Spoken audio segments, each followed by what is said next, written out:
Fala galera aqui do Fusarca Cast, eu sou o Kaique Souza, estou aqui com meu amigo Hugo e hoje temos um grande convidado para o nosso podcast, o Rodrigo Fragoso, repórter aí do Esporte Interativo. Boa noite, Rodrigo, tudo bem? Fala, Kaique. Boa noite a você, boa noite ao Hugo, boa noite aos amigos ligados aí nessa primeira fase, né, de entrevista do Fusarca. Estou muito contente de estar aqui com vocês, muito honrado. Para quem não sabe, foi uma dificuldade danada para a gente conseguir marcar esse papo, mas aconteceu e eu fiquei muito feliz, principalmente com a paciência do Kaique, que bateu um papo comigo, que entrou em contato no Instagram. Tenho certeza que também testei a paciência do Hugo, mas tá aí, vamos lá fazer acontecer esse papo. Obrigado pelo convite, gente. Nós agradecemos A gente que por agradece. aceitar aí. Para uma primeira pergunta aí, só para já aquecer, você acha assim, a CBF ela tá tentando voltar, começar a iniciar aí o Campeonato Brasileiro, só que a Federação Paulista ela não quer abrir mão do Paulista. E algumas federações também não querem abrir mão dos seus respectivos campeonatos, né? Não dá tempo de fazer todos. Provavelmente nem dê tempo de terminar o brasileiro. O que você acha desse assunto, assim? Qual a sua opinião? Cara, a perspectiva ela é inexistente, né? É difícil a gente colocar uma perspectiva, colocar um horizonte hoje para a volta do futebol. É muito complicado a gente previsão, porque a gente vai estar trabalhando com uma bola de cristal. Principalmente porque a gente está falando de um país que é continental. Então, o futebol voltar na Alemanha é a mesma coisa que o futebol voltar em um estado do país. O futebol voltar na Itália é a mesma coisa que o futebol voltar em um estado do Brasil. As dimensões aqui são, de fato, continentais.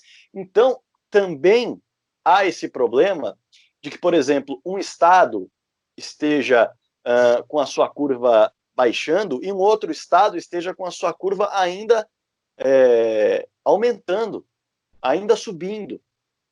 Então, existe essa dimensão continental que traz esse tipo de problema, com os estados sendo afetados de diferentes formas. E para você entender ou imaginar que todos os estados vão estar em algum momento com a sua curva já na parte baixa, já em total declínio, e a partir daí seja possível novas aglomerações, seja possível realizar eventos que permitam aglomerações, e aí não são aglomerações nem de torcedores, né? A gente está falando de aglomerações dentro de um campo de futebol, porque às vezes algumas pessoas podem pensar, não, mas são só 11 jogadores contra 11, o que já seria um grande problema. Hoje você dá uma festa para 22 pessoas em algum lugar? Não dá. Em nenhum estado do país você dá uma festa para 22 pessoas. É um risco. Agora, não são só 22 pessoas. Você tem preparadores físicos, você tem médicos, você tem roupeiros, você tem a equipe de auxiliares, você tem análise de desempenho que sobe e desce, você tem ali dentro do gramado, dentro do vestiário, um envolvimento de cerca de 100 pessoas ao todo. É muita gente, equipe de arbitragem, equipe de transmissão, porque, convenhamos, o futebol brasileiro, seja no Campeonato Brasileiro, seja no Campeonato Estadual, ele não vai voltar sem torcida e sem transmissão. Ele não vai voltar só para os jogadores jogarem. Então você vai ter que colocar um câmera de impedimento, você vai ter que colocar um câmera ali embaixo para pegar o detalhe do juiz, um outro câmera para pegar o detalhe de um outro time, um outro câmera para pegar um detalhe de um outro time, um outro câmera comandando aquela grua. Para quem não sabe o que é a grua, é a câmera que pega o goleiro atrás do gol para mostrar aquele ângulo bonito, parece que você está sobrevoando o gol para ele bater o tiro de meta. Você tem ali vários profissionais envolvidos, vários. Além de todos esses câmeras, você tem todos os assistentes. Então, imagine só o número de profissionais envolvidos. É muito complicado. Quanto ao calendário estadual, há sim um trato, digamos assim, para que os estaduais aconteçam de acordo com o regulamento. Eu acho muito complicado que isso aconteça, caso a CBF ainda trabalhe com um calendário da atual temporada que se encerre nesse ano. Acho muito difícil. Por conta de falta de datas. Simples assim. Simples assim. Falta de datas. Nas condições naturais de temperatura e pressão, sem o coronavírus, nós já estaremos para frente da quarta, quinta rodada. Não sei quando o podcast vai ao ar, mas vamos colocar que é para frente da quarta, quinta rodada, nesse momento que nós estamos gravando. Então, quando ele for ao ar, certamente já vai estar mais para frente. E a gente nem terminou os estaduais, que têm regulamentos diferentes, que têm números de jogos diferentes, e aí em algum momento eles têm de convergir para que a partir daí se inicie o Campeonato Brasileiro. Então, é muito, muito, muito difícil que a gente faça qualquer previsão para o retorno do futebol. E eu acho que forçar a volta do futebol é forçar uma volta fantasiosa. É um início, um reinício da temporada que vai durar 2 ou 3 jogos. E, de repente, um jogador vai testar positivo, outro positivo, e novamente vai parar, se isso for feito nesse momento. Essa é a minha visão. É preciso respeitar o momento que estamos vivendo. O futebol não é prioridade, assim como vários outros setores não são prioridade e estão sofrendo com a crise econômica. Todo mundo está sofrendo, eu estou sofrendo, vocês estão sofrendo, as instituições de ensino, o comércio, todo mundo está sofrendo. Mas o sofrimento maior é a perda da vida, é o risco de vida, é o risco de morte, para ser mais exato. Então a gente tem que tomar muito cuidado quando a gente fala em volta do futebol. A gente tem que olhar para os números, para as estatísticas e para a ciência. E aí a gente vai perceber que não está na hora nem de pensar na volta do futebol. Rodrigo, aproveitando que você tocou nesse assunto, a Bundesliga voltou com uma média de 300 a 320 pessoas trabalhando. Né? Igual você colocou, muitas pessoas envolvidas, muitas pessoas para ser feito esse projeto de voltar ao futebol. E assim, aqui no Brasil, eu não sei se nós teríamos capacidade e a mesma, podemos dizer assim, a mesma infraestrutura, igual você disse, que uma Alemanha consegue. A volta do futebol em si, ela é tratada como um retorno mais por pressão dos clubes, ou você que está mais por dentro vê que as federações também estão abraçando essa causa? Todos têm interesses financeiros nessa história, e isso é inegável, todos. Agora, a gente tem que olhar como a Alemanha olhou, e a gente tem que tomar muito cuidado quando a gente usa a Alemanha como exemplo. Vamos lembrar que no momento em que nós estamos gravando o podcast, a Alemanha teve uma rodada, a execução de uma rodada. Mais para frente, nós vamos entender se a execução dessa rodada, com tantos profissionais trabalhando juntos, como você bem disse, ela, de fato, foi saudável. É um fato novo que a gente está enfrentando. Agora, a Alemanha passou a enfrentar esse desafio de voltar ao futebol depois de encarar uma curva de contágio a 0,7, que é muito baixa. E ainda assim, por conta de pressão. Porque se dependesse da Angela Merkel, não voltaria, mesmo no 0,7. E quando a Alemanha abriu alguns pontos, flexibilizou a abertura do comércio, ela pulou de 0,7 para 1. Eu não sei exatamente como está agora, mas é tudo muito delicado. Quando você passa para 1,2, já deixa de ser seguro você ter a locomoção de pessoas. Então, tudo tem que ser observado com cuidado. A Alemanha utilizou uma métrica, digamos assim, que a OMS julgou ok. Nesse momento no Brasil, a OMS jamais autorizaria o reinício de campeonato, por exemplo, em São Paulo.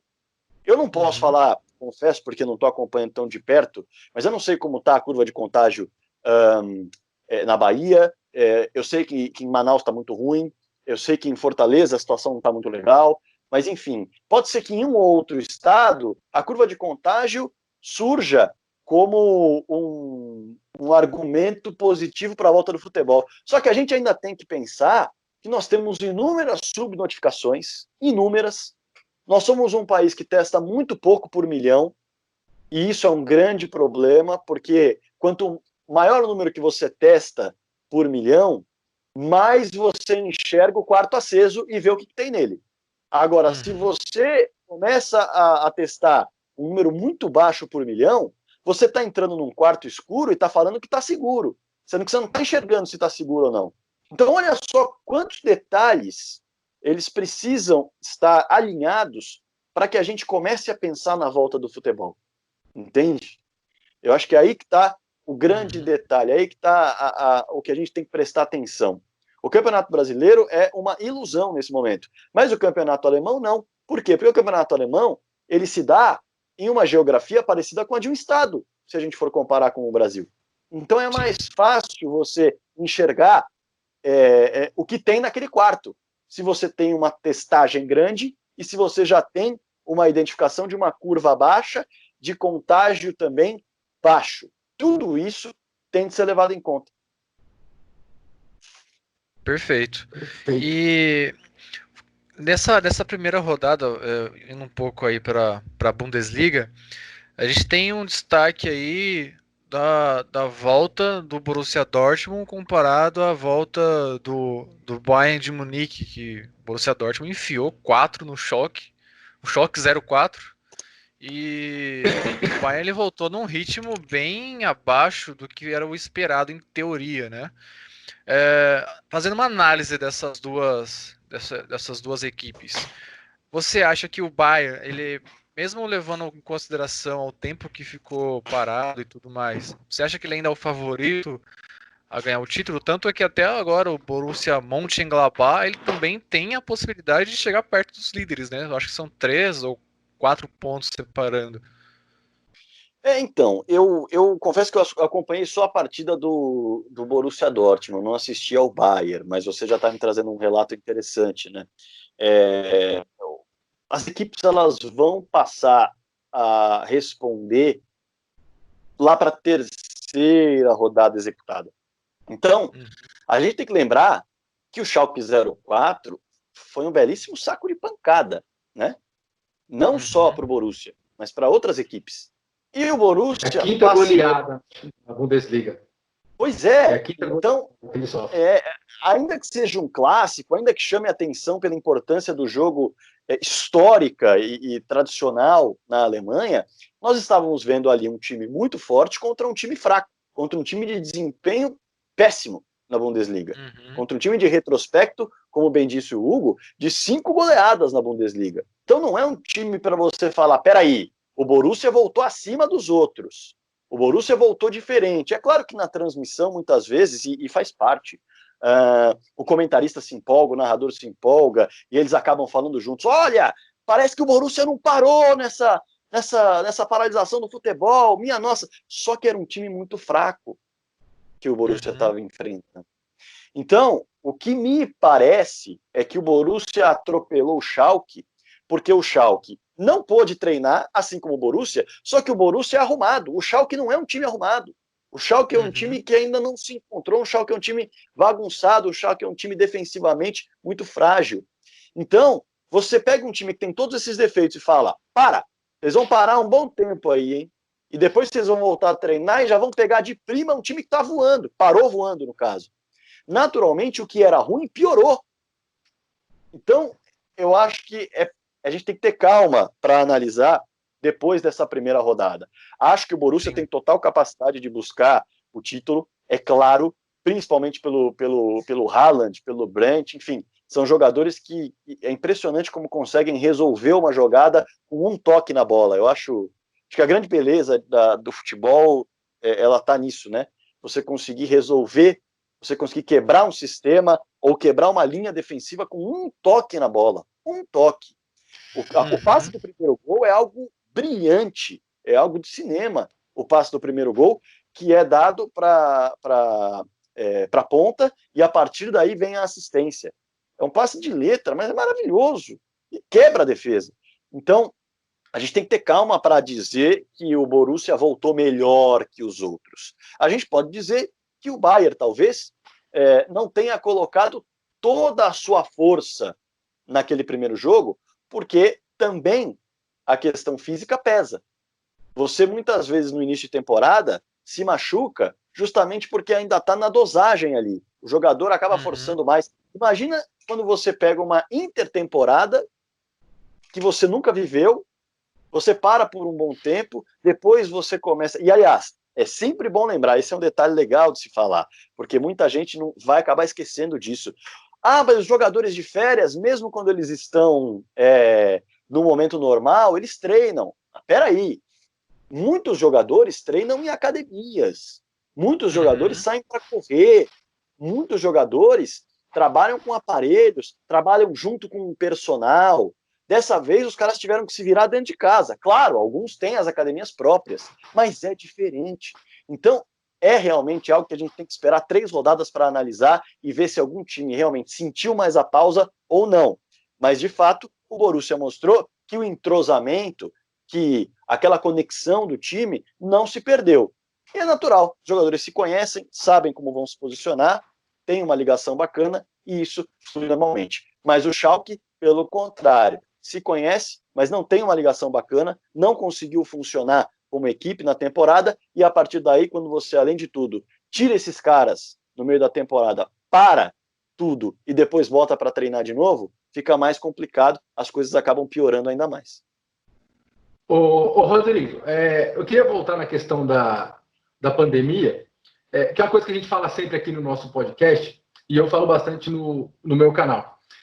Essa pandemia, ela veio, e querendo ou não, ela dá um tapa e escancara não vou dizer as administrações ridículas dos clubes brasileiros, mas ela deixa a perceber que é muito frágil as administrações financeiras dos clubes. Porque você pega aqui, com 30 dias, houve-se demissões em massa em alguns clubes, clubes correndo ao banco, tentando fazer negócio de todo jeito. Então, assim, isso acabou que escancarou um pouco também um pouco do amadorismo, não nem amadorismo, mas a fragilidade da administração do futebol do Brasil, né?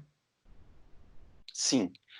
Hugo, eu entrevistei recentemente lá no Esporte Interativo o presidente do SAPESP, o Sindicato de Atletas Profissionais do Estado de São Paulo, o Rinaldo Martorelli. E o Martorelli é um cara muito ativo nessa luta por direitos dos jogadores e nessa luta por uma gestão mais saudável do futebol brasileiro. Conversando com ele sobre justamente a questão do projeto de lei que tenta reduzir o pagamento de uma multa rescisória em 50%. Por quê? Porque os clubes estão precisando mandar jogadores embora, porque não tem um colchão, como como eu vi, por exemplo, o diretor de futebol da Inter de Limeira, diretor executivo de futebol da Inter de Limeira, o Henrico, me falar, ele tinha um colchão preparado para uma emergência. E a partir daí ele pôde diminuir somente o próprio salário no primeiro e no segundo mês da pandemia. Ele não precisou diminuir o salário de ninguém que estava presente ali na Inter de Limeira. Então esse colchão de emergência é algo que poucos clubes se preocupam em ter. Porque se você não usa esse colchão na sua gestão, ele fica para quem? Para o próximo. E se você não confia no próximo, se você não confia na sua oposição, se você acha que a sua oposição vai jogar no vale tudo, ela vai pegar esse colchão e falar assim, isso aqui não é colchão de emergência não. Isso aqui é uma grana que eu vou usar para montar um baita time e me manter no poder. É o que eu vou fazer para contratar um grande jogador e mostrar que a minha gestão soube fazer isso, quando na verdade a gestão anterior que preparou isso. Então, isso mostra de fato que os clubes brasileiros eles precisam se preparar não somente para uma pandemia, porque aí eu acho que quem estava preparado para uma pandemia? Ninguém. Mas você precisa estar preparado para não trabalhar no seu limite. Você precisa estar pronto para aguentar pelo menos aí 2 meses de crise financeira verdadeira. Você precisa disso. O Palmeiras está tentando mostrar que é possível. O Palmeiras tem aportes financeiros interessantes, mas o Palmeiras não tem uma gestão que nada no dinheiro. Pelo contrário, no ano passado, teve um superávit somente de 1,7 milhão de reais. Se a gente puxar o do ano retrasado, o superávit do ano retrasado foi de 31 milhões de reais. O do ano, ou melhor, vamos colocar os números que é melhor. Superávit de 2019, 1,7. Superávit de 2018, 31 milhões. Superávit de 2017, 50 e alguma coisa. Superávit de 2016, 90 milhões. Então, quer dizer, a curva ela vai caindo E pela lógica, é possível que o Palmeiras, no ano que vem, tenha um déficit, dependendo do que ele fizer com o planejamento financeiro. Porém, já no planejamento financeiro, no planejamento orçamentário, na verdade, que é o que os clubes apresentam aos seus conselheiros, a gente planeja ter um ano assim. O Palmeiras já colocou corte no futebol profissional, já colocou corte em diversos setores para justamente não cair num déficit. Então, o Palmeiras, teoricamente, está se preparando, mas tem tido uma queda. Agora, tem clubes que não tiveram esse superávit gigantesco. Eles não tiveram anos seguidos de superávit que gerem 150 milhões ao todo. E a partir daí, você não tem o colchão de emergência. E você começa a fazer, por exemplo, como Coritiba, que, se não me falha a memória, terminou com o futebol de base. Mandou um monte de gente embora. Uhum. Então, é algo que é economia básica. Você trabalha com 70% do que você tem. 30% você vai fingir que não existe para você naquele mês. Por quê? Porque pode ser que no outro mês os 70% não existam. E aí, se você nos outros meses juntou 30, 30, 30, 30, 30, você não vai se endividar. Ou você não vai, se você é o dono de uma empresa, mandar pessoas embora. Você tem os 30, 30, 30, 30 de 6, 7, 8 meses ali que você guardou para sustentar esse momento de crise e conseguir manter os empregos, conseguir manter toda a sua equipe trabalhando. Eu acho que é isso. Eu acho que o que a gente precisa é de uma gestão mais saudável e que pense no futuro, não pense só no presente. Isso é culpa do imediatismo do futebol brasileiro? Porque aqui no futebol brasileiro tudo tem que ser para agora. Tem que ser para agora. Esse clube aqui que você está vendo tem que ganhar título para agora, que não ganha desde 2012. Né? Tem que ganhar para agora, tem que ser agora. O Palmeiras tem que ganhar título agora. O Flamengo tem que ganhar título agora. O São Paulo, o Corinthians, todo mundo tem que ganhar título agora. Só que ninguém, igual você falou, pensa daqui 1, 2, 3, 4 temporadas. Então acaba chutando o balde e vamos gastar a torta direito. Isso tem muito a ver com a responsabilização das dívidas. Hoje, ninguém é responsabilizado pelas dívidas que faz no clube. Então, se eu quiser contratar o Messi, fazer um cheque gigantesco para ele, eu faço. Porque quem vai pagar não sou eu. Agora, se eu sou responsabilizado por aquela dívida, aí eu falo, epa, não. Não vai fazer nada de loucura aqui. Nós vamos fazer uma gestão séria. Senão eu perco minha casa, senão eu perco meu carro, senão eu perco meu dinheiro no banco. Eu que vou ser responsabilizar. Então, isso gera uma irresponsabilidade gigantesca, uma tranquilidade para que você faça uma má gestão em busca de resultados imediatos, que não deveria existir. E sim, eu trabalho muito próximo do Palmeiras, né? Então, veja só, o Palmeiras conquistou em 2015 uma Copa do Brasil, o Palmeiras conquistou em 2016 um Campeonato Brasileiro, o Palmeiras conquistou em 2018 um Campeonato Brasileiro. A gente está falando aí de 4 temporadas. São trabalhos próximos. Nenhum dos 3 comandos, nenhum dos 3 títulos tem o mesmo técnico. A Copa do Brasil de 2015 é conquistada pelo Marcelo Oliveira, o Campeonato Brasileiro de 2016 é conquistado pelo Cuca e o Campeonato Brasileiro de 2018 é conquistado pelo Felipão. Sendo que no meio desses caras ainda houve Eduardo Batista, Roger Machado, Alberto Valentim, Cuca de novo. Então, veja como o imediatismo não tem nem a ver com a temporada, o imediatismo tem a ver com sequência de jogos. O Ricardo Martins, que é comentarista lá no Esporte Interativo, uma figuraça, um abraço para ele, ele sempre ele faz uma brincadeira que ele tem um tom bem-humorado, mas ele fala, não é brincadeira não, é verdade. O técnico no futebol brasileiro tem 10 jogos para mostrar serviço, e depois desses 10, ele tem outros 10. O contrato dele até o final do ano é uma ilusão. Ele tem que provar a cada 10 jogos que ele pode ser campeão. Porque se na terceira série de 10 jogos, ainda no primeiro turno do Campeonato Brasileiro, ele não conseguir bons resultados, ele vai cair. Então, realmente, a gente tem aqui no Brasil uma fúria, um desespero muito, muito perigosos para trabalhos de longo prazo que podem resultar em títulos. Quem está tentando mudar essa história é o São Paulo. Eu não acompanho o São Paulo tão de perto quanto o Palmeiras por conta do meu trabalho, evidentemente, mas se a gente parar para pensar um pouco, o São Paulo tem no Fernando Diniz e no Daniel Alves e no Juan Fran e em outros líderes do elenco a perspectiva de um trabalho de longo prazo. Esse longo prazo vai até quando? Não sei.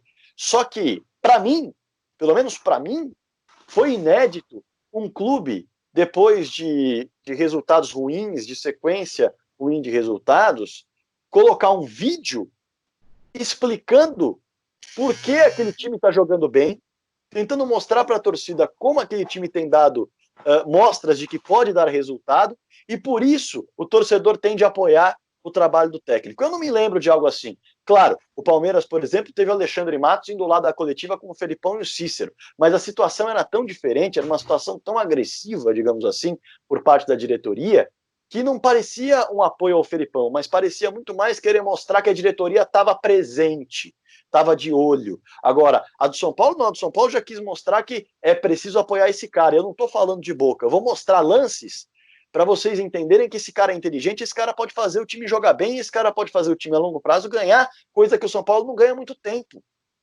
Então, é uma perspectiva. Agora, não tão longe em Minas Gerais, nós vemos o Atlético Mineiro contratar, nós vimos, melhor dizendo, o Atlético Mineiro contratar o Rafael Dudamel, botando fé de que estava contratando um técnico para pelo menos um ano de trabalho e mandando ele embora depois de quanto tempo? Alô, Ricardo Martins. 10 jogos. 10 jogos. Então, Hugo, a gente tem uma série de situações para analisar. Olha o Ceará, cara. O Ceará está indo para o terceiro técnico na temporada. O Ceará inicia o ano com o Argel, que foi um erro para muita gente lá no Ceará que eu conversei. E aí depois eles trazem de volta o Anderson Moreira, que foi mandado embora para o Argel chegar. E a diretoria do Ceará demite o Argel, chama o Anderson Moreira, e aí o Anderson pula para o Cruzeiro. Aí já não é culpa da diretoria, mas enfim. Repare, você não pode começar um ano com um técnico que você não confia, isso não existe. Isso não existe. Isso é jogar a pré-temporada tão importante fora. Na hora que o técnico coloca as ideias, na hora que o técnico tem tempo para treinar, tem tempo para treinar. Então, ixi, rapaz, se for começar a falar, a gente vai longe aqui. De fato, hoje o futebol brasileiro, acho que não só o futebol brasileiro, como outros campeonatos também, não são um exemplo na parte de administração, né? Até igual eu falei pro Hugo no nosso último episódio, infelizmente, nosso último episódio a gente gravou, mas deu alguns problemas que a gente não conseguiu aproveitar o áudio. Mas, enfim, eu até cheguei a comentar, falando que futebol aqui no continente sul-americano, o brasileiro é um dos mais bagunçados que tem, nessa parte técnica. O Corinthians, ele abordou o técnico que era do Atlético Paranaense ainda quando o técnico estava lá, tanto que o Atlético Paranaense, o presidente fez todo aquele escarcéu, enfim. Apostou todas as fichas nele e hoje o Corinthians está na situação que está. O técnico ele é extremamente criticado, ainda não saiu, mas pode ser que saia. Não sei se vai durar tanto tempo, se voltar os jogos e ele continuar com resultados ruins, provavelmente vai sair. O Vanderlei Luxemburgo, ele não tem tido resultados tão ruins assim. Mas um empate que ele tem contra um time de pouca expressão já é duramente criticado. Já tem gente pedindo a cabeça dele só porque empatou com um time fraco. Então, acho que o futebol brasileiro ainda tem muito o que amadurecer nessa parte. Tanto na parte dos times em demitir e contratar técnicos a todo momento, quanto na administração do dinheiro. A gente vê todo ano, a gente vê o balanço geral dos clubes com um déficit gigante. De uns tempos para cá, Palmeiras e Flamengo têm se destacado, mas assim, Corinthians tem um déficit gigante, o Cruzeiro estava até, não sei se ainda está, mas estava até com perigo de falir, virar um Parma da vida. Então, um amadorismo gigantesco essa parte do futebol brasileiro. Então, acho que tem muito que aprender. Não só agora, mas ainda assim, a longo prazo, acho que ainda vai acontecer esses erros, infelizmente. Sim, sim, é o que eu estava falando. O futebol brasileiro, aliás, você falava das dívidas, né? As dívidas, elas. A maioria dos clubes tem mais de 100 milhões de reais em dívida. A maioria dos clubes brasileiros. Então, as dívidas, muitas são administráveis, algumas outras não. E se, de fato, a gente trabalhasse com a ideia de que esses clubes não fossem associações, fossem empresas, todos estariam falidos. Isso é algo, em algum momento faliriam, tá? Ah, mas o Flamengo está com um superávit de tanto, o Palmeiras 150 milhões, não, mas até pouco tempo atrás, o Palmeiras estava endividado, o Paulo Nobre teve que pagar a conta de luz quando chegou. Quando você se torna presidente de uma empresa, você tem que pagar a conta de luz do seu bolso, é porque ela faliu. Ela já faliu. Tá? O Corinthians está aí, as notícias falam por si. O Corinthians está para pagar o jantar e não paga o jantar com o dinheiro que alugou o almoço. Então, é realmente uma situação absurda. O Cruzeiro nem se fala. A gente viu aí, na verdade, a gente vê a cada semana pinta uma nova notícia do Cruzeiro, daquela administração do Wagner Pires de Sá.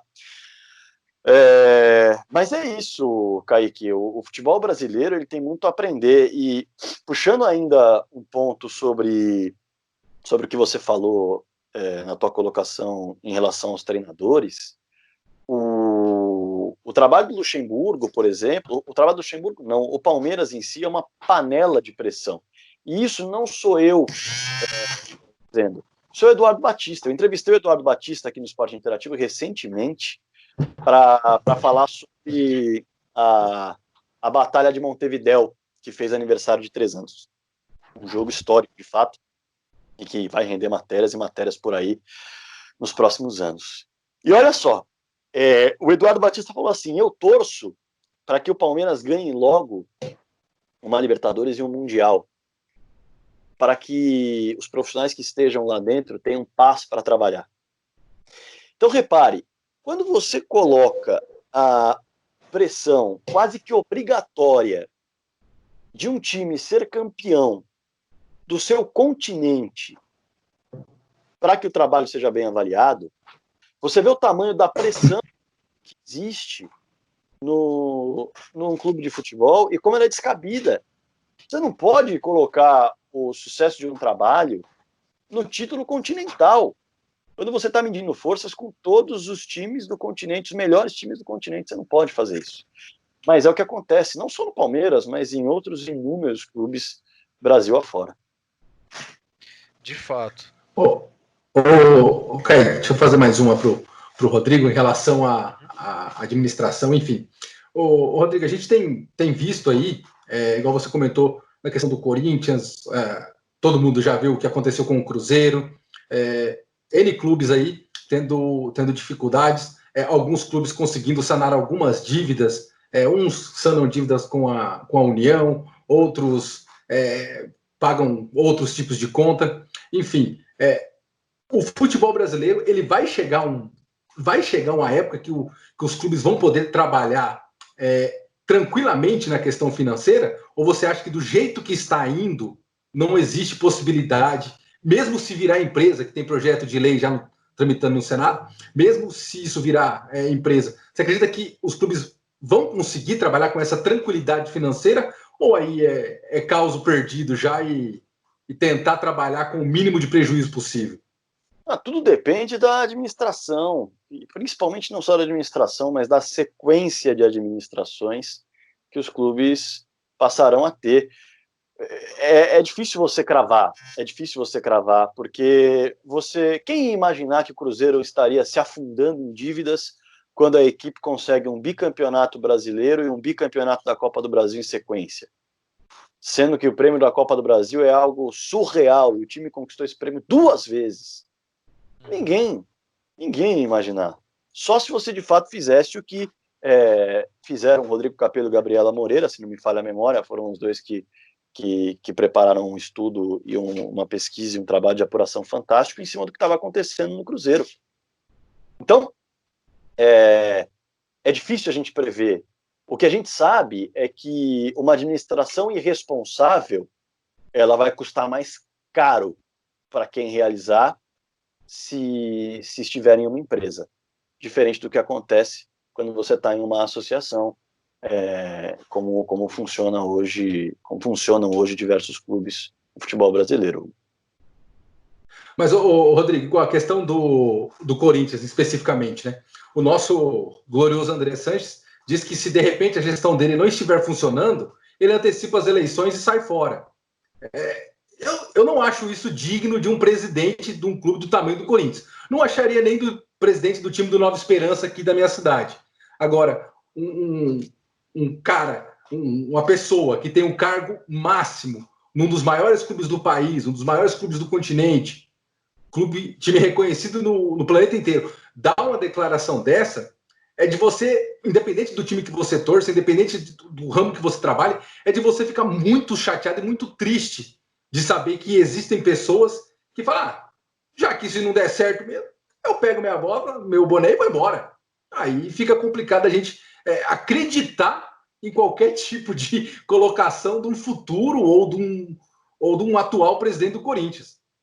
Você pode olhar por dois lados, né? De fato, se você olhar pelo lado de que essa declaração é séria, ela é real, ele de fato pode fazer isso, aí você pode ficar chocado e você pode olhar pelo lado do que eu falava antes. Minha administração não foi legal, eu endividei bastante o clube, então vou pegar meu boné e sair fora e eu não tenho responsabilidade nenhuma nisso. Aí que está o problema. Deveria ser responsabilizado, né? Esse é o prisma olhando para uma declaração do André Sanches, partindo do princípio de que ela pode ser cumprida. Agora, o André Sanches é um cara que gosta de causar impacto, sempre gostou.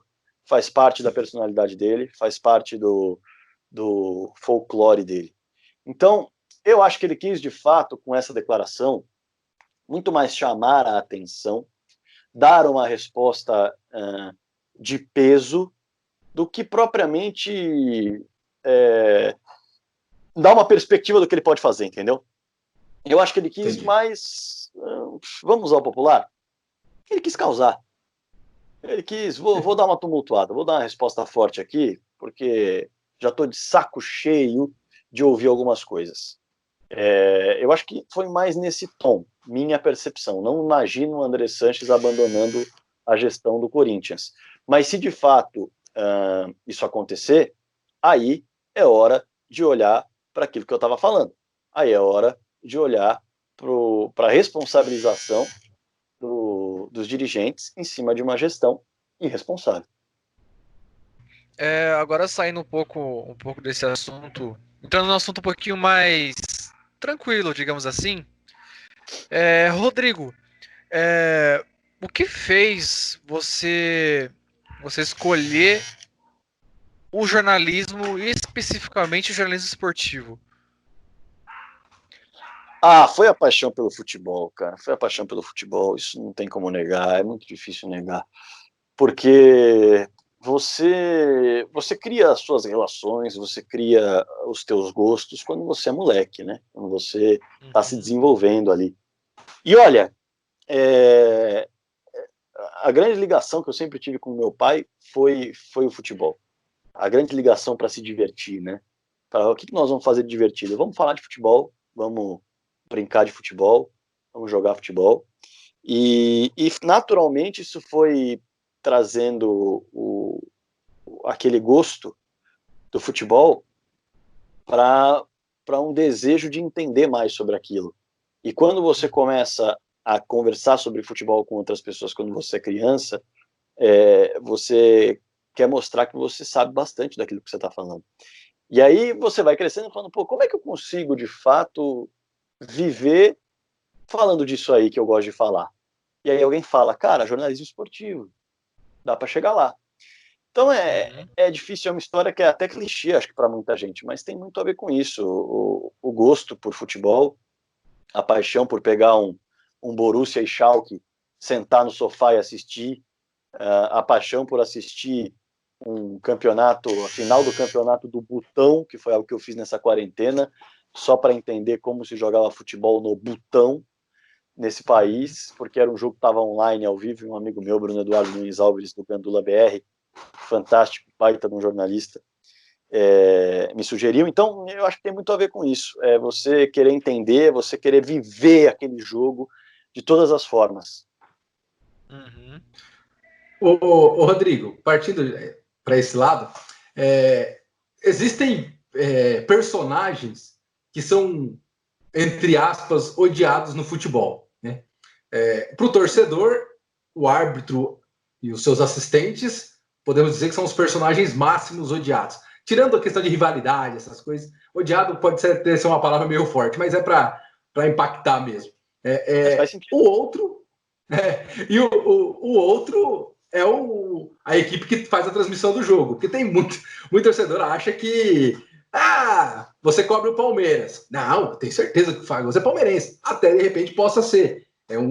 Enfim. Mas assim, os torcedores pegam pesado demais, né? Com o pessoal que trabalha no jogo ou que cobre o dia a dia dos clubes, né? É a paixão, né, cara? É a paixão. E é por isso que eu não falo qual é o time que eu torço, porque se você parar para pensar, existem as pessoas que sabem lidar com a paixão. Existem outras que não. Uhum. Então a gente vê pessoas agredindo outras por paixão. Paixão pode ser paixão amorosa, paixão política, paixão esportiva, em qualquer área.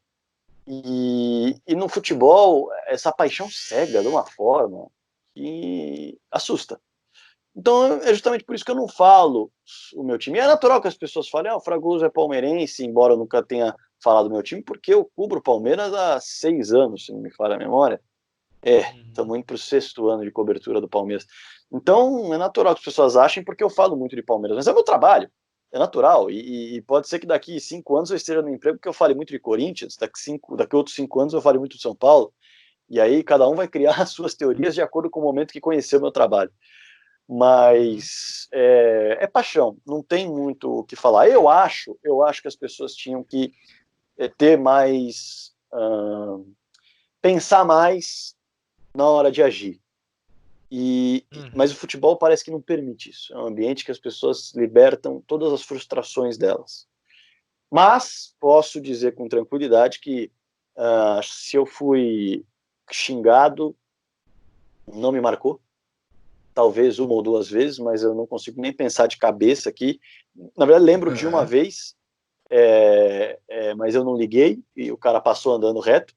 Então, o que você tem que fazer é buscar a indiferença. Essas pessoas que querem descontar a raiva da vida delas em você, falando que você é um N coisas, elas, na verdade, estão frustradas. Então, você tem que ser indiferente a elas, que elas vão falar, o cara nem ligou que eu xinguei a mãe, o pai, a irmã, a mulher. Então, não vale a pena, estou falando sozinho. E vai embora.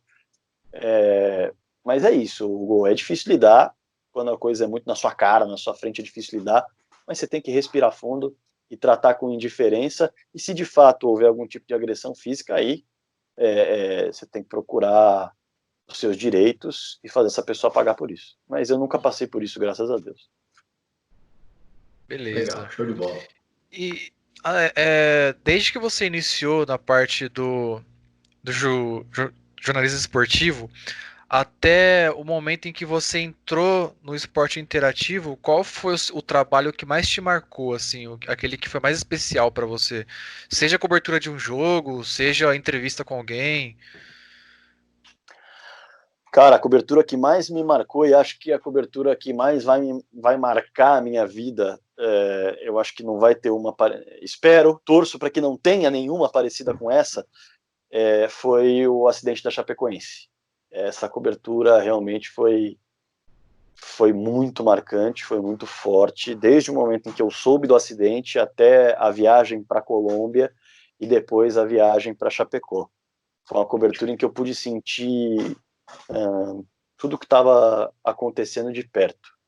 Aquela missa no estádio Atanásio Girardot, eu acho que foi o evento mais impressionante que eu já cobri na minha vida, anos-luz à frente de qualquer partida, qualquer entrevista. Você entrar num estádio lotado de fãs, com mais de 40 mil pessoas ali, sendo que lá fora você já percebeu que tinha mais 40 mil, e todas essas pessoas estarem ali para orar por um time que se foi, e era o time que iria enfrentar a equipe de coração deles, com faixas, com flores, com bandeiras, com a emoção que eles estavam sentindo, com a vontade de fazer com que cada brasileiro, inclusive eu presente ali, se sentisse acolhido, se sentisse menos machucado. Aquilo foi de arrepiar. Aquela cobertura na Colômbia foi algo marcante, e eu aprendi muito sobre vida ali, né? Sobre história. Então, a Colômbia é um país muito machucado, Medellín também, pelas Farc, pelo período mais sangrento da história da Colômbia, talvez. E conversando com alguns colombianos, eles falavam assim: a gente sabe o que vocês estão sentindo, e vocês têm que sentir, vocês não têm que ter vergonha de sentir dor, de chorar, de se emocionar, de às vezes não saber lidar com a cobertura, porque a gente sabe o que é isso, a gente sabe o que é cair um avião por dia de muita gente que a gente gostava aqui. Vocês não tiveram as Farc no país de vocês, então a gente sabe, e a gente quer acolher vocês. E eles trataram cada brasileiro com um carinho, com uma atenção. Eu tive que passar por um mar de colombianos para chegar ao estádio Atanásio Girardot. E, para se ter uma ideia, eu pegaria um táxi. Quando eu peguei esse táxi, uma policial virou e falou: você é repórter, ele está indo para a cobertura no estádio? Eu falei: sim. Ela entrou no táxi, na parte da frente, e falou: então eu vou com você. E imediatamente ela saía do táxi e gritava: brasileiro, repórter brasileiro, repórter brasileiro. E aquele mar de colombianos se abria, e eu cheguei em talvez 2 minutos no estádio, quando eu normalmente chegaria em 40 minutos. Mas um mar de colombianos se abriu porque um repórter brasileiro estava chegando para a cobertura daquele evento tão marcante, tão histórico, e que mostrou como o povo colombiano é incrível. Então, para mim, essa cobertura vai ser difícil ter uma que consiga bater tudo que eu vivi e tudo que eu senti naquela cobertura na Colômbia, poucas horas depois do acidente do voo da Chapecoense. Aquele dia foi realmente bem, bem intenso, né? Eu lembro que eu estava até trabalhando, e quando eu vi no jornal, acho que era mais 6 horas da manhã, mais ou menos, eu não acreditei. Eu achei que era uma pegadinha, alguma coisa assim, alguma brincadeira de mau gosto, mas depois que eu vi que realmente tinha acontecido, foi um baque enorme, assim. Até hoje, quando eu assisto no YouTube o jogo do Palmeiras contra a Chape, antes deles pegarem o voo, dá um arrepio enorme, assim, que não tem como explicar. É um sentimento que você olha aqueles jogadores ali e você fala: meu, não sei, sabe? Foge até as palavras para escrever. Aquele time, é, eu estive nesse jogo, nesse Palmeiras e Chapecoense, eu trabalhei nesse jogo, e aquele time era muito querido, não só por torcedores, mas por jogadores. Ali na zona mista, onde os jogadores passam depois do jogo para dar entrevistas, no Allianz Parque, logo depois do corredor onde eles passam, há um outro corredor um pouco menor, onde alguns torcedores podem ficar e pedir autógrafos, enfim, tirar fotos. E eu nunca tinha visto um time receber tanto carinho de uma torcida lá. Nenhum. Os jogadores passavam e alguns, claro, paravam para tirar foto, mas mesmo aqueles que não eram conhecidos da torcida do Palmeiras recebiam os aplausos, e muitos falavam: vai lá, bora Chape, ganhar esse título lá, vai lá bater nos colombianos. Então, havia uma comoção em torno desse time, havia uma comoção em torno daquela cidade e em torno da perspectiva de uma final histórica. E eu me lembro muito bem de todos eles passando na minha frente e se despedindo dos jogadores e se despedindo dos torcedores, entrando no ônibus para menos de 24 horas depois viverem o que eles viveram, e alguns viveram os seus últimos suspiros ali. Eu lembro que até eu acho que quem estava acompanhando o jogo da classificação da Chape não conseguiu assistir o final do jogo sentado, né? Eu confesso que aquela hora daquela defesa com o pé do Danilo foi algo que aqui na minha casa almofadas voaram para cima, a minha esposa ficou sem entender o que estava acontecendo, porque não era o jogo de São Paulo. Então aí a gente, eu expliquei para ela tudo, e aí a gente foi junto e foi algo assim sensacional mesmo. É igual você comentou, Rodrigo, parece que aquele time tinha alguma coisa a mais, né? Parecia que é até estranho dizer que de repente eles entraram para a glória máxima, podemos dizer assim. Aquele time entrou para a glória máxima vou nem falar do futebol, do esporte. É triste, é comovente, mas ao mesmo tempo a gente abraçava aquele time e abraçou ainda mais. No outro dia, eu pego um ônibus para ir trabalhar 4h20 da manhã. Quando eu cheguei no meu serviço, eu passei para pegar um café na área de recreação da empresa, e a TV estava lá e tinham nada, tinham umas 30 pessoas na frente da TV. Eu falei, aconteceu alguma coisa.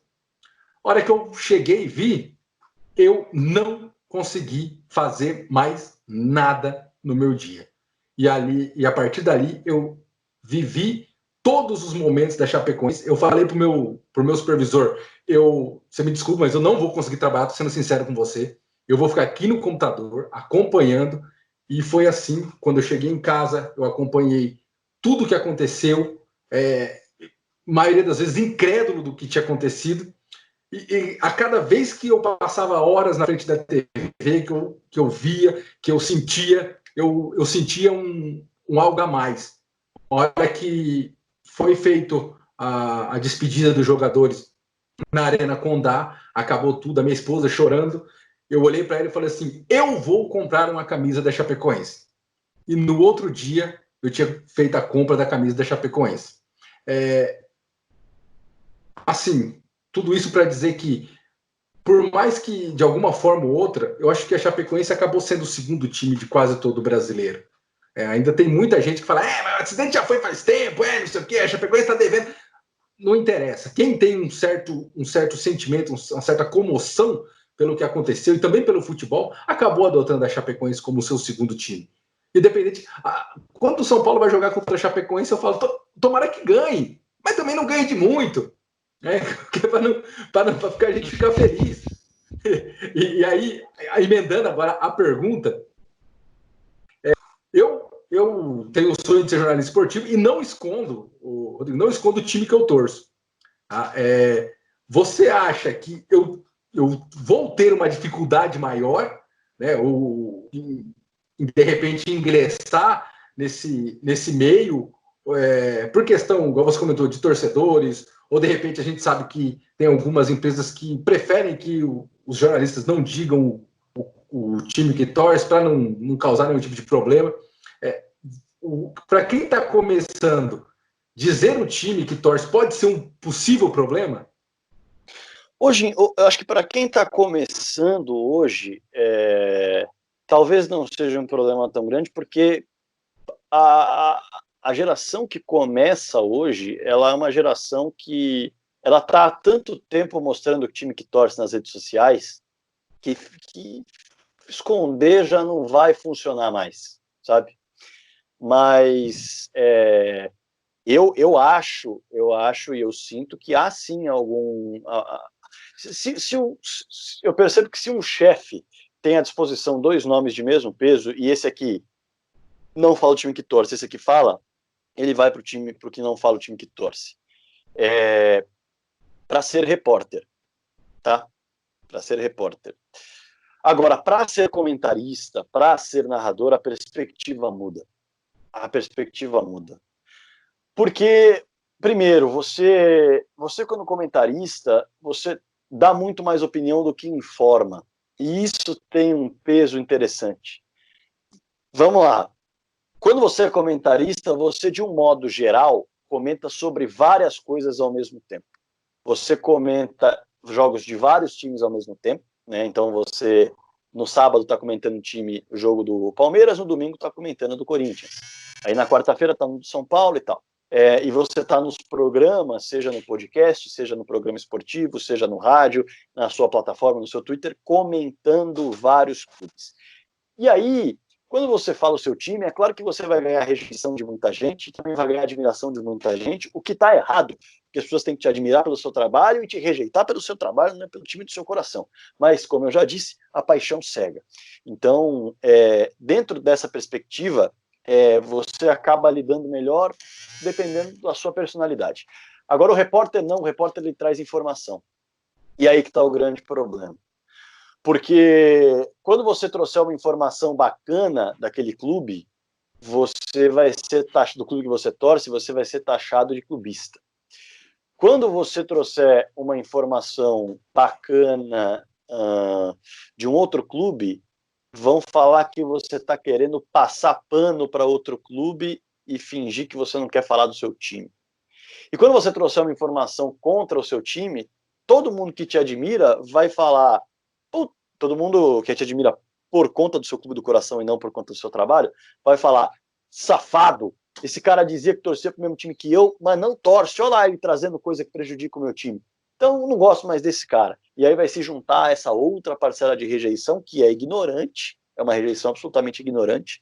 Nós temos inúmeros profissionais que admitem o time e que trabalham de forma fantástica, mas o repórter tem esse problema. Fora o problema de lidar com certas fontes, né? Algumas fontes podem não querer falar com você, porque falam que você torce para outro time. Quando você é repórter, muitas vezes você cobre vários times, né? E aí você está cobrindo, você, por exemplo, é torcedor do Bahia, aí você vai pegar e vai buscar uma informação lá no Vitória, e você é assumido e já tem um certo nome. Naturalmente, o cara que vai falar com você vai falar, não, por que você está querendo mexer nas coisas do Vitória, amigão? Você não torce pro Bahia? Vai cuidar da sua casa? Às vezes, quando você não é torcedor, você pode ter uma recepção diferente.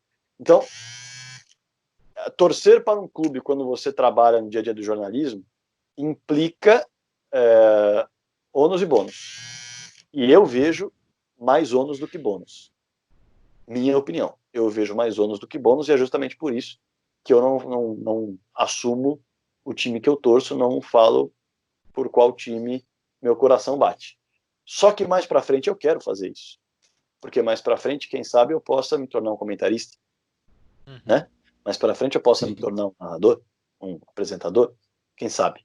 E a partir daí, eu posso tomar uma perspectiva diferente de carreira, de perfil. Né?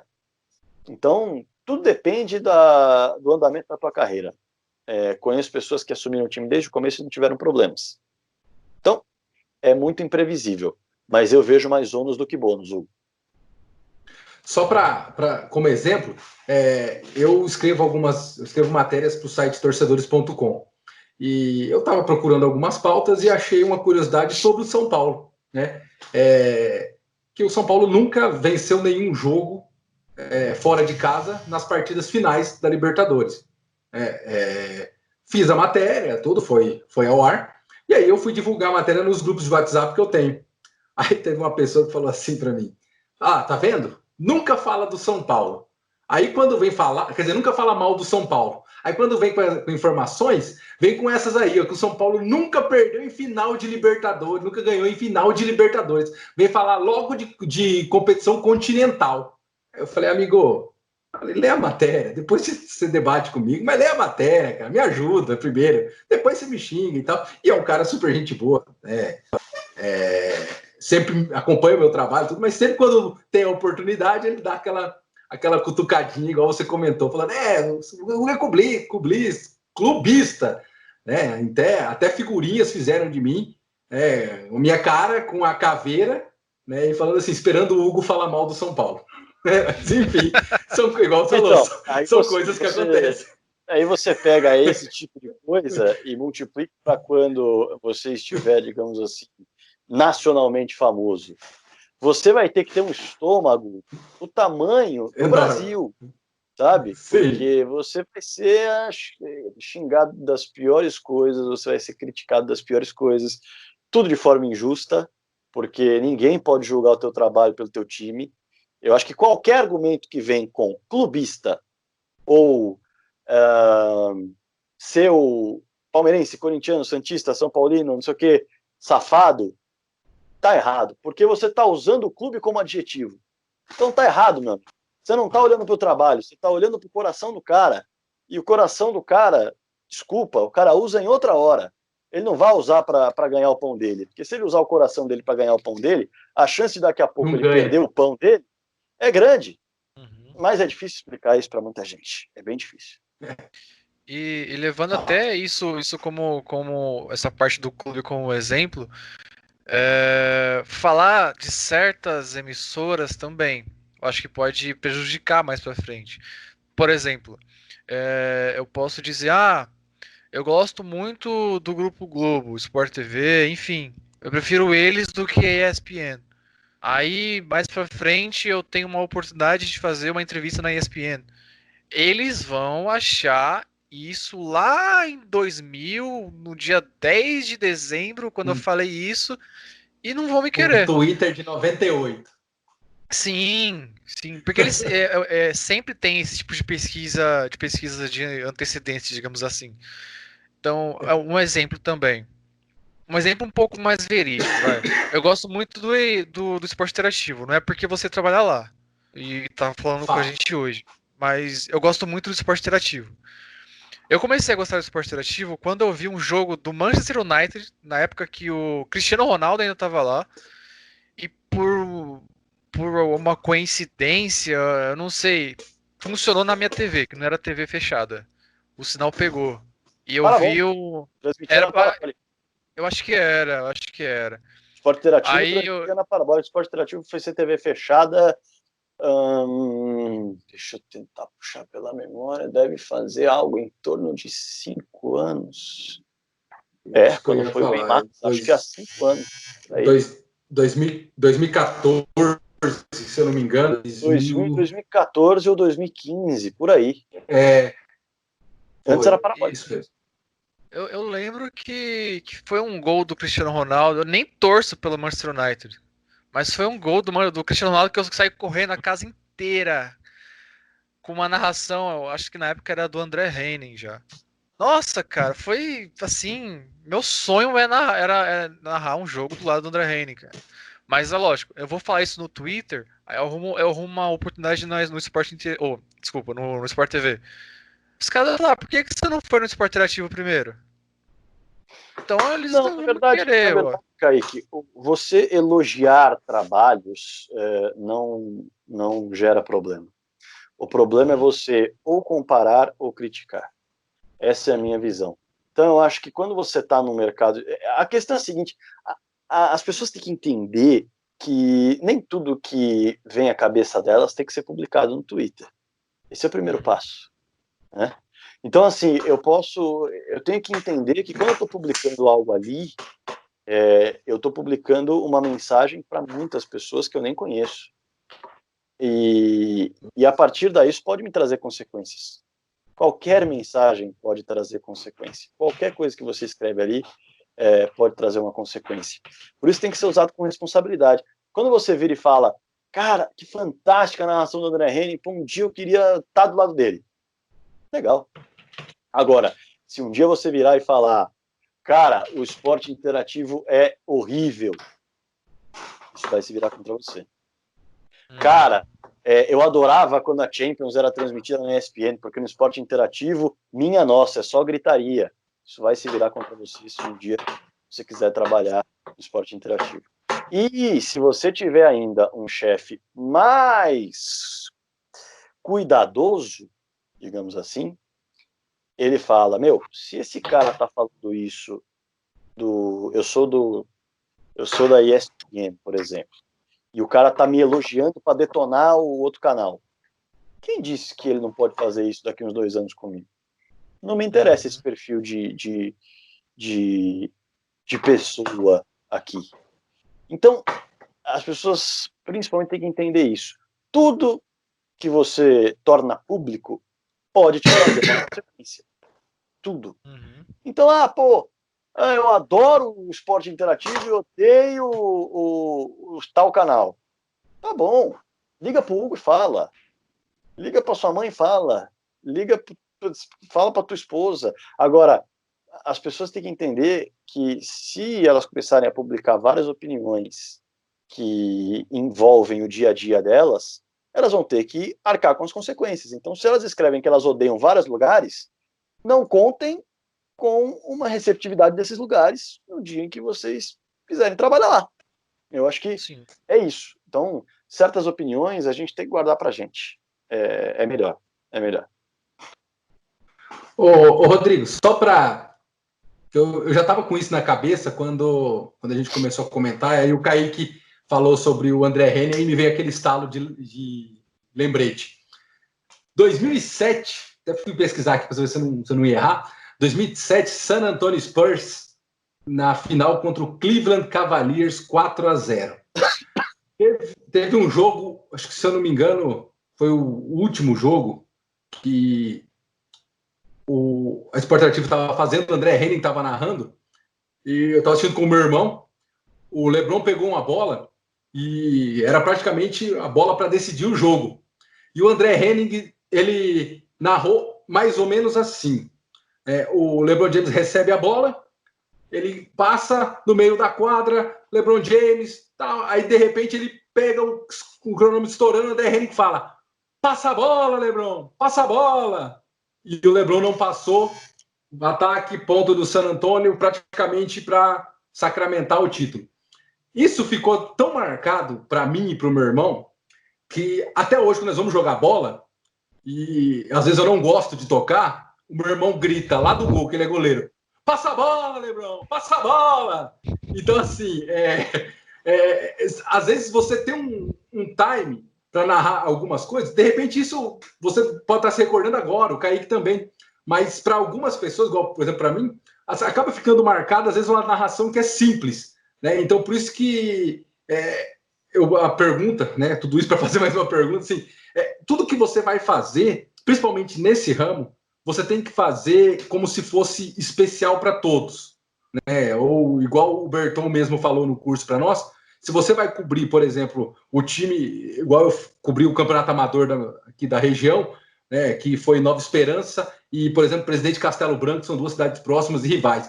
Tem que cobrir como se fosse final de Copa do Mundo, porque de repente uma coisa que você fala, você fica marcado, ou de repente alguém puxa pela memória, e é igual o Kaique falou, vai lá buscar um Twitter de 2010. Então, tudo que você vai fazer, principalmente agora, para nós que estamos começando, tem que ser algo muito, muito apaixonante, né? Tem, cara. Eu acho assim. A gente faz o que a gente gosta, né? Agora, a gente tem que entender o seguinte: a gente não pode olhar para a quantidade, a gente tem que olhar para a qualidade.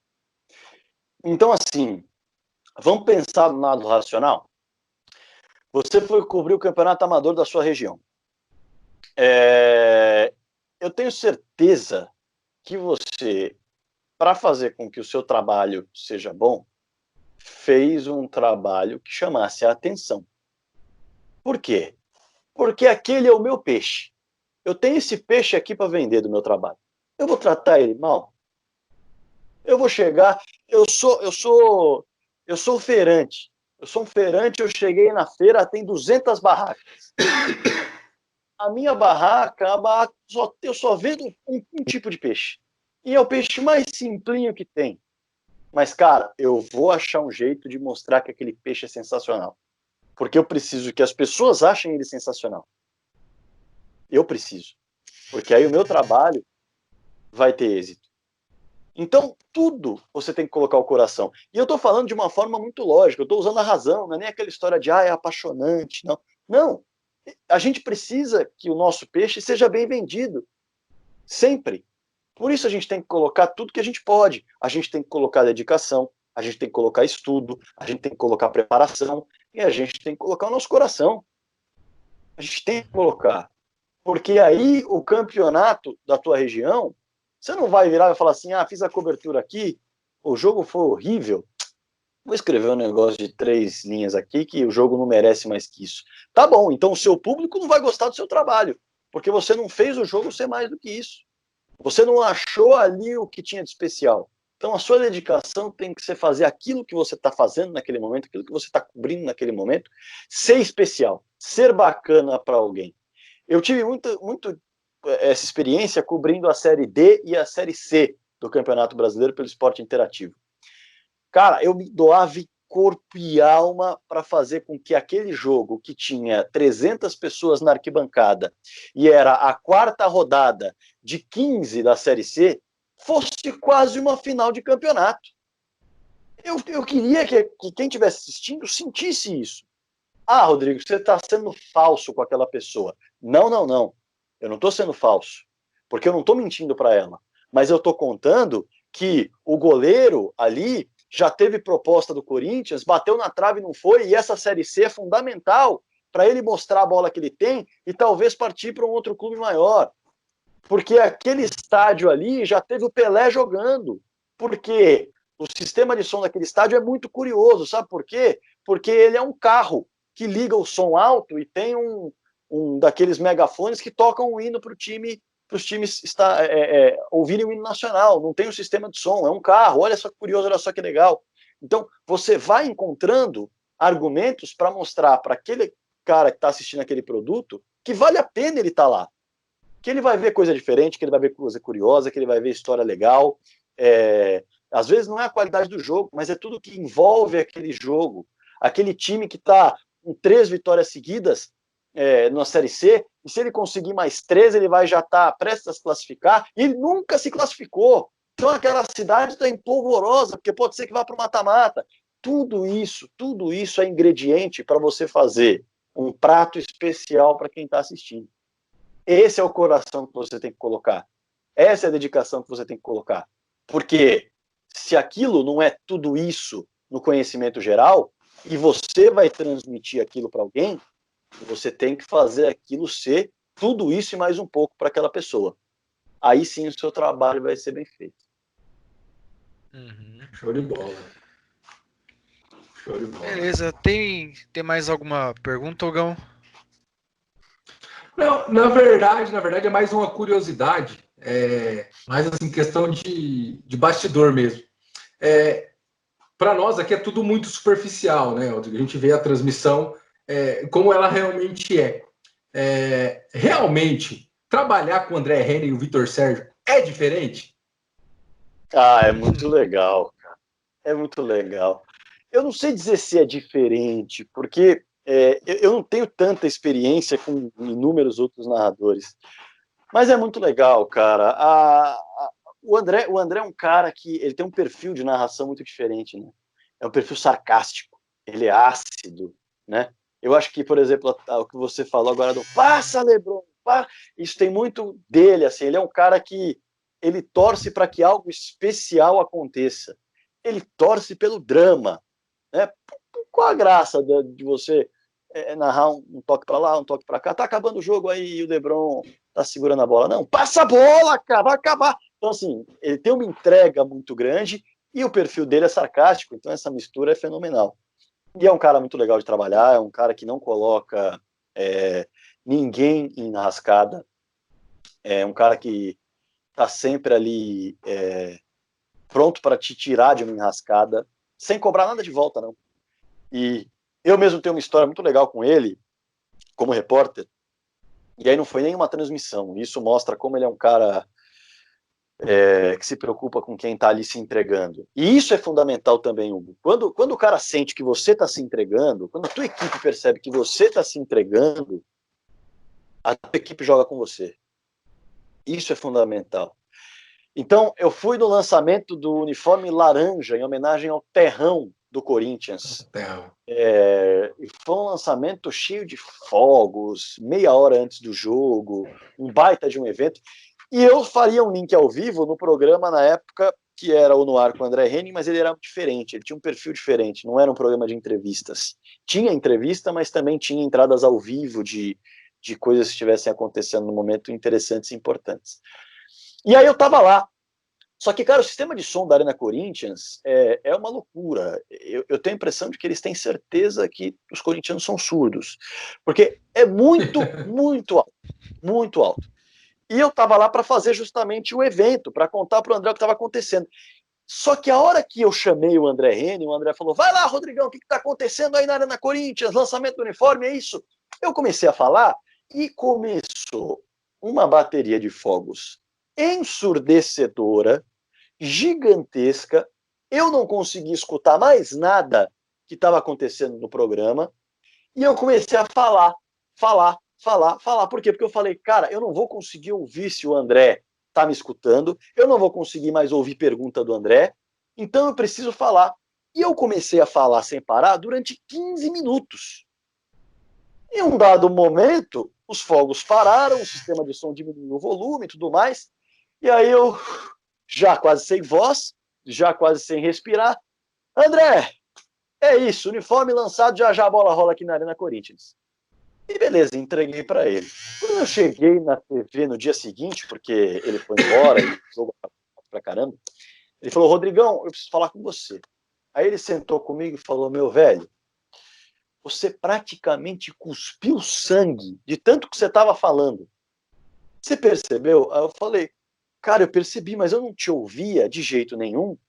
E eu tive a impressão de que se eu devolvesse para você, você não ia conseguir controlar aí do estúdio, porque você não ia conseguir explicar exatamente o que estava rolando aqui, porque você não está aqui, e eu não ia conseguir ouvir pergunta sua, e aí a nossa entrada ia ficar uma bagunça. Ele virou e falou assim, meu amigo, você estava no meio de uma bateria de fogos, sem me ouvir, no meio de um monte de torcedor, com música alta. Eu estava no ar-condicionado, vendo tudo o que estava acontecendo, sentadinho, com uma equipe ao meu lado. Quem está no ar-condicionado tem que segurar a bucha, meu amigo. Você que está ferrado ali. Quando é assim, você joga para quem está no ar-condicionado e ele que se vire. Porque você que está ferrado ali, cara. Você não tinha que segurar a bucha sozinho, eu estava lá para segurar. Joga para mim, eu me viro. Eu estava com o computador na minha frente, eu podia ler no Twitter o que estava acontecendo e falando em tempo real. Nessas horas, quem está no ar-condicionado é que tem que segurar a bucha, não quem está na rua. Falei, pô, fiquei com medo de jogar a bucha para você. Ele falou, não. Ar-condicionado é que segura a bucha. Vocês que estão na rua, que estão com todas as dificuldades, vocês têm que estar bem para entrar e falar. Agora, a gente que segura a bucha. Então, assim, quem é o Rodrigo Fragoso perto do André Henning? Ninguém. E ele se preocupou em me chamar no dia seguinte e falar, meu velho, joga a bucha no meu peito, não se ferra sozinho. Esse é o cara, esse é o André. E o Vitor Sérgio é conhecimento puro, bicho. Assim, você começa a conversar com ele e ele adora um debate, adora, é maluco, qualquer coisa vira debate, o jantar vira debate, se você vai jantar com ele depois de um jogo, você pede um negócio diferente e fala que o negócio é bom, ele fala que não é, ele começa a argumentar com você, você fala, meu amigo, peraí, eu só tô com fome, não quero debater com você se a pizza de peru é melhor que a de calabresa e explicar a história da... Não quero, mas ele é assim. Mas ele é um cara que transborda conhecimento e humildade. Ele nunca vai te olhar de cima. Qualquer pergunta que você tem que fazer para ele, ele vai responder, ele vai te ajudar. Então, posso falar isso com tranquilidade porque eu não os vejo só nas transmissões. A gente divide quarto. Eu já dividi quarto com o Vitor Sérgio muitas vezes. Com o André Henning ainda não tive a oportunidade, mas com o Vitor Sérgio várias vezes. E é um cara nota 10, já dividi quarto, já dividi refeição e as transmissões. Opa, bati aqui no celular. E as transmissões. Então, é um cara nota 10 e merece todos os elogios. Os dois, assim como toda a equipe do esporte interativo, é muito legal poder dizer isso. A gente não tem ninguém ali querendo puxar o tapete do outro. E só para dizer que você comentou sobre a questão de a Champions League lá na ESPN, que na Esporte Interativo é mais gritado.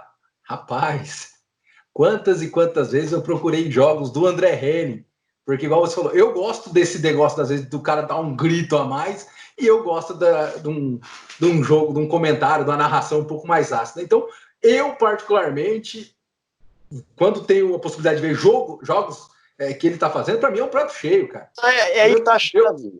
A tua frase é perfeita. Eu, particularmente, é gosto.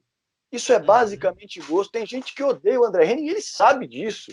E tem gente que odeia as narrações da ESPN, eles sabem, e tem gente que odeia a narração da Globo, e eles sabem disso, assim como tem todo mundo que ama. É gosto, são perfis, são estilos, nenhum tá errado.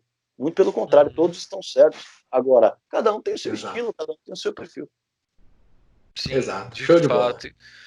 Eu sou muito fã do André Henning também. Como eu até te falei há um tempo atrás, acho que foi lá no início, quando eu te chamei no Instagram. Quando eu te parabenizei, eu acho que foi pela primeira cobertura do esporte interativo pelo brasileiro. Eu falei pra você que um dia eu espero estar lá trabalhando com vocês. E realmente eu espero estar lá um dia narrando um jogo de Champions, narrando, enfim, o jogo que for. Eu acho assim, é empolgante saber que tem essa possibilidade, sabe? E eu torço muito para que aconteça. Cara, profissionais de bem, de bom coração, de boa vontade, de dedicação, de preparação, sempre vão ter espaço no mercado. As coisas não acontecem de uma hora para outra, mas é perseverando que acontece. Então, vocês já têm projetos muito legais e eu acho que esse é o caminho. É mostrar o trabalho, é o canal do YouTube ser o melhor canal da história, é o podcast ser o melhor podcast da história. Tudo tem que ser o melhor que você pode entregar. E você tem que sempre se preparar cada vez mais para preparar melhor cada vez mais. E a partir daí, as coisas vão acontecer. Isso é inevitável. Sim, de fato. Show de bola, show de bola. Indo para as considerações finais, mais uma vez, Rodrigo, agradeço muito que você tenha aceitado o convite. Espero que a gente tenha mais bate-papos desses, se Deus quiser. E, cara, sou um grande fã seu, acompanho seu trabalho há muito tempo. E quando eu te mandei, só uma curiosidade, quando eu te mandei a mensagem no Instagram, eu tava fazendo meu TCC, eu sou formado em psicologia, e eu queria meio que sair da psicologia e entrar no esporte, porque depois de 5 anos estudando, eu percebi que eu não ia ser um bom psicólogo. E eu amo futebol e amo videogames, tanto que o meu canal é sobre videogames, mas assim, é uma coisa que quando eu te chamei, eu pensei, eu vou chamar ele, só que eu sei que ele não vai responder. Porque eu chamei um monte de gente.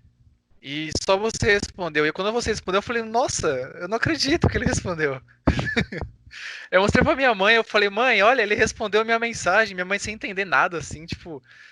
E eu fiquei, nossa, cara, ele respondeu. Eu fiquei mó animadão, sabe? E realmente, de fato, muito obrigado por ter aceitado o convite, por ter me respondido. Agradeço demais, cara. Não tem nenhum motivo para você agradecer, nenhum.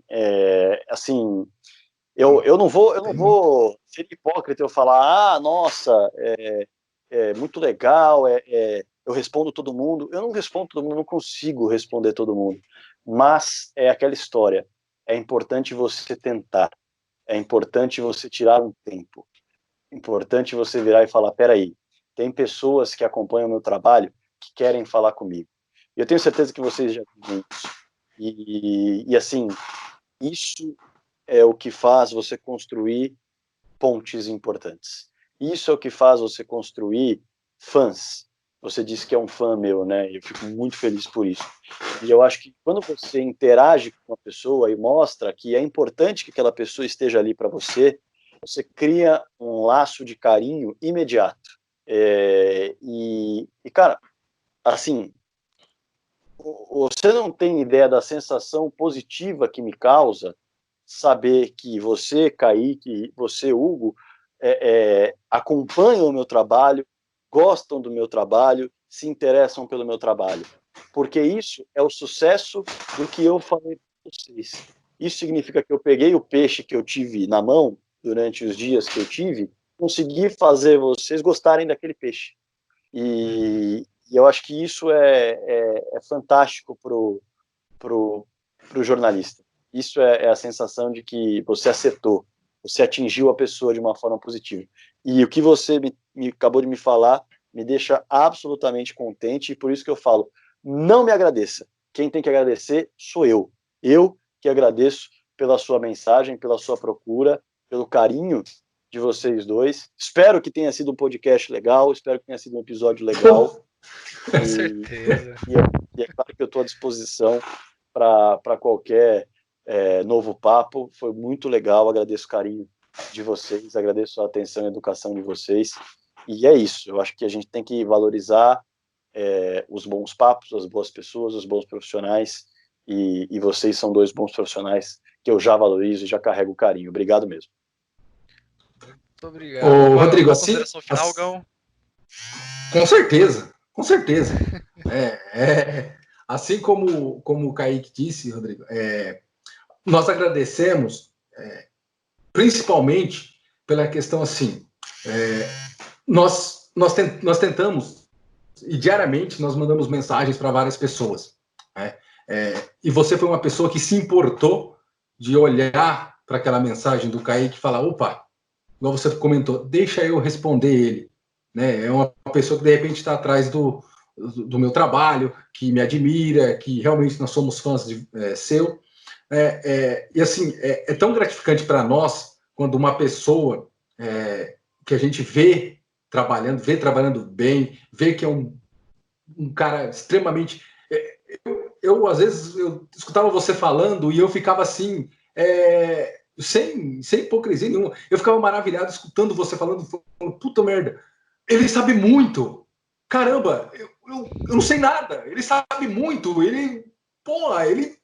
E parecia muito aula isso, sabe, para mim. Então, foi muito importante mesmo, sabe? Você nos responder, você nos dizer, olha, tal coisa, isso, falar sobre um ponto de vista profissional, falar sobre o ponto de vista de vivência, falar algo mais profissional. Então, assim, a gente fica... A gente não, que a gente de trânsito e a gente funerário. Nós ficamos muito agradecidos, muito, eu aprendi isso numa palestra de elocução e nunca mais esqueci. É muito boa, vou usar, é muito boa. Então, assim, nós ficamos muito agradecidos, cara, por você também dispor de um tempo que você, de repente, poderia estar com a sua família, você poderia estar fazendo N coisas, mas você abriu uma brecha aí de 1 hora, 1h30, para falar com a gente, conosco, né? E assim, eu não tenho... às vezes, eu falo para minha esposa que depois que nós tivemos um filho, eu acho que eu fiquei muito emotivo, né? Então, assim, eu não tenho mais vergonha de demonstrar sentimentos. Então, igual você comentou sobre a questão do acidente da Chapecoense, que os colombianos te falaram, não tenha vergonha. Então, eu aqui, do fundo do meu coração, lhe agradeço realmente por, assim, dispor de um tempo, de conversar com a gente, conosco. Pô, tá difícil hoje, cara. Hoje eu acho que deve ser o convidado, viu, Kaique? Porque tá difícil. Assim, cara, só temos a agradecer. Nós só temos a agradecer por você se dispor, realmente. Depois de tantos nãos que nós recebemos, muitas pessoas nos ignoraram. Eu até comentei com o Kaique, por um acaso, vou só contar um caso, prometo que é o último, para você poder também descansar. Enfim, nós temos um grupo de WhatsApp, que é do nosso podcast, e por um acaso alguém conseguiu o contato do Bebeto. E aí ficou naquela. Alguém vai falar com o Bebeto? Quem vai falar? Eu falei, daqui que eu falo. E assim, quando eu fui mandar mensagem pro Bebeto, eu não conseguia digitar, porque a minha mão tá igual tá agora. Não dá pra você, mas tá suada e deslizando. Então, na tela do celular, foi algo... Eu escrevi um texto pro Bebeto, mas um texto. Eu acho que dava pelo menos aí umas 200 palavras tranquilo. Terminei. O Kaique é prova que eu falei para ele, falei, Kaique, eu mandei a mensagem pro Bebeto, cara. Eu mandei. E aí ficou. Ele não respondeu também. Eu sou muito pequeno para tirar muito alto, mas não sei por isso que eu não vou tentar. Né? Mas assim, a sensação, não vou dizer para você que é diferente de falar com você, é a mesma. Tá? A satisfação é enorme e, mais uma vez, muito obrigado por dispor de um tempo. Fico absolutamente feliz e emocionado até, porque é isso que eu quero causar nas pessoas com o meu trabalho. Eu quero causar sentimentos positivos, quero causar sensações bacanas e eu acho que eu consegui com 2 pessoas aqui, e isso é maravilhoso. Agora, só preciso fazer uma observação em relação há algumas pessoas que de fato não respondem, porque, vou dar um exemplo claro, o Ale Oliveira. Cara, Ale Oliveira tem 280 milhões de directs por minuto. É muito difícil para ele conseguir Sim. ver, sabe? Não é por má vontade. E tem muita Sim. gente que tem um número tão gigante de seguidores. Eu tenho ali meus 12 mil seguidores no Instagram, 30 mil no Twitter, 13 mil no YouTube, que eu ainda consigo administrar muito bem para responder todo mundo, tirar 1 hora para responder todo mundo do meu dia, para tentar mostrar ali que eu consigo. Mas houve, por exemplo, vídeos no YouTube que eu não consegui, que tinha coisa de 250 comentários, e aí eu fui tentando, mas aí a rotina pegou, eu não consegui responder todo mundo, enfim, não se magoem tanto se alguém não responder, se alguém de grande nome não responder, porque muitas vezes a pessoa realmente não viu porque é inviável na rotina dela, no Instagram, nas redes sociais. Mas eu fiquei feliz, eu consegui responder vocês e a gente conseguiu bater um papo muito legal. Estou à disposição, no que for possível, no que for preciso ajudar. E de novo, eu agradeço muito todo o carinho de vocês e a atenção de vocês, que tiraram o tempo também do dia de vocês, aí 1 hora e meia para bater esse papo comigo. Muito obrigado. Espero que quem tenha acompanhado esse papo também tenha curtido bastante, meus amigos. Brigadão. Brigadão pelo pessoal que nos escuta.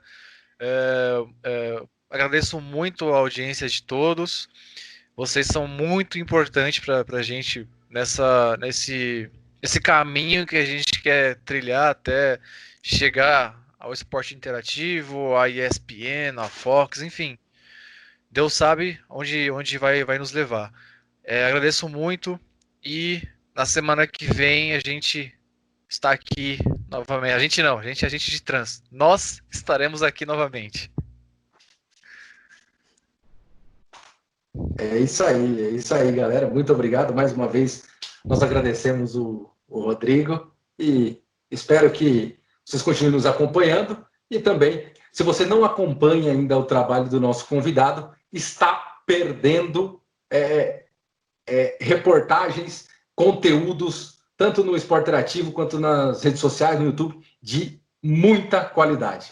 Então, Rodrigo, mais uma vez, muito obrigado. Valeu!